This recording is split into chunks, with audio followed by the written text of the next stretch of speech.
শুভ সকাল বন্ধুরা। আজকে সরস্বতী পুজো আমাদের বাড়িতে হবে। আজ সোমবার।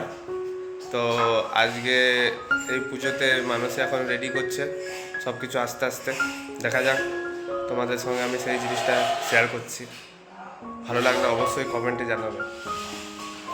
মা সরস্বতী আমাদের ঘরে দুদিন আগেই চলে এসেছে, কিন্তু আগের দিন এই জায়গাটাকে পরিষ্কার করে আগেরবারের মতো এবারেও আমাদের গ্যারেজ ঘরেই এই গ্যারেজ ঘরের জায়গাটাকে পরিষ্কার করে সরস্বতী ঠাকুরের বসার জায়গাটা আর ব্যাকগ্রাউন্ডটা সাজানো হয়েছে। তো এটা সম্পূর্ণটাই করেছে মা আর ভাগনা মিলে।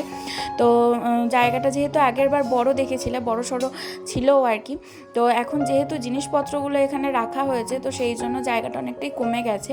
তো মাঝামাঝি করে সরস্বতী ঠাকুরকে রাখলে হয়তো বেশি দেখতে ভালো লাগতো। তো একটা সাইড করে এইভাবে ডেকোরেশনটা করা হয়েছে। তো মা সরস্বতীর মুখটা খুব মিষ্টি। তো সকালবেলায় মানে ভোরবেলায় 5টার সময় উঠি, স্নান টান করে ফ্রেশ হয়ে সবাই মিলে এখানে পুজোর জোগাড়ে লেগে গেছি। আর মা সরস্বতীর সামনে যে আলপনাটা সেটাও দিদিই দিয়েছে। তো এবারে তো 2 দিন ধরে সরস্বতী পুজো দিন ছিল। তো তোমরা কোন দিন সরস্বতী পুজো করলে অবশ্যই কমেন্টে জানিও। আমরা তো সোমবার দিন পুজোটা করছি, তাই অনেকটা ভোরবেলায় আমাদের সবাইকে উঠতে হয়েছে, কারণ তিথি তো শেষ হয়ে যাবে। তো সেই জন্য উঠেই সবাই মিলে পুজোর জোগাড়ে লেগে গেছি।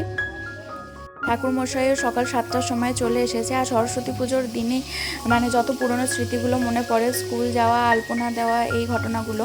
তারপরে যেখানে আমি স্কুলে চাকরি করেছি তো সেখানকার কিছু স্মৃতিও মনে পড়ে, ছবিগুলো চোখের সামনে ভেসে ওঠে। আর এখানে যে তক্তাটা রয়েছে না, এই তক্তার উপরেই পুজোর ফলমূল সব রাখা হয়েছিল, মানে সব বার করে করে সাজিয়ে রেখেছিলাম, এখান থেকে নিতেও সুবিধা হচ্ছিল। তো আমি না কোনো রকমের শাড়িটা পরে চলে এসেছি। শাড়িটা বেশ বাগিয়ে গুছিয়ে পরার সময়ও পাইনি, আর চুলটাও ঠিক করে আঁচড়ানোর সময় হয়নি, কোনো রকমে আর কি পরে জড়িয়ে চলে এসেছি। সরস্বতী পুজোর দিনটা তোমরা কেমনভাবে কাটালে অবশ্যই কিন্তু কমেন্টে জানিও। পুজো শেষে ঠাকুরমশাইয়ের আবদারে সবাই মিলে কয়েকটা ছবিও তুলে নিলাম। ঠাকুরমশাই বললেন যে গান দিয়ে উনি ছবি ছাড়বেন। তো এইভাবেই আজকের দিনটা আমাদের কাটলো।